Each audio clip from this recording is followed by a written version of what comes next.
అన్న ఎట్లా చేద్దామని మాట్లాడితే నేను సలహా చెప్పటోని అయ్యా శాసనసభలో చర్చ పెట్టినాం, సలహా చెప్పమని అడిగినాం.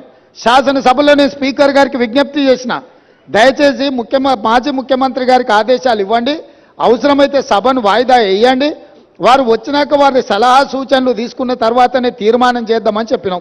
ఉత్తమ్ కుమార్ రెడ్డి గారు పెట్టిన తీర్మానంలో లోపాలు ఉన్నాయి, అది కూడా సక్కలేదన్నాడు. సక్కలేని తీర్మానానికి నీ అల్లుడు స్వాతిముత్యం ఎట్లా మద్దతు ఇచ్చింది ఏకగ్రీవంగా? నేను అందుకే 4 సార్లు అడిగిన. శాసనసభలో మీరందరూ చూశారు కదా మీడియా మిత్రులు. ఉత్తమ్ కుమార్ రెడ్డి గారు ఈ ప్రాతిపదికన తీర్మానాలు పెట్టినరు, దీనికి టీఆర్ఎస్ పార్టీ వైఖరి ఏందో స్పష్టంగా చెప్పండి అని అంటే, హరీష్ రావు గారు మాజీ సాగునీటి పారుదల శాఖ మంత్రిగా, కేసీఆర్ కుటుంబ సభ్యుడిగా స్పష్టంగా ఈ తీర్మానానికి సంపూర్ణమైన మద్దతు పలుకుతున్నా అని చెప్పిండు. అప్పుడే నేను లేచి ఏం చెప్పినా, వీళ్ళు మాట్లాడేదానికి ఏం విలువలేదా చంద్రశేఖరరావు, ఇవి విలువలేని మాటలను కొట్టిపడేస్తాడు, ఆయననే యజమాని, ఆయన ఓనర్, ఆయన వచ్చి చెప్తే తప్ప దీంట్లో విషయం లేదని నేను చెప్పిన. ఇవాళ సరిగ్గా నల్గొండలో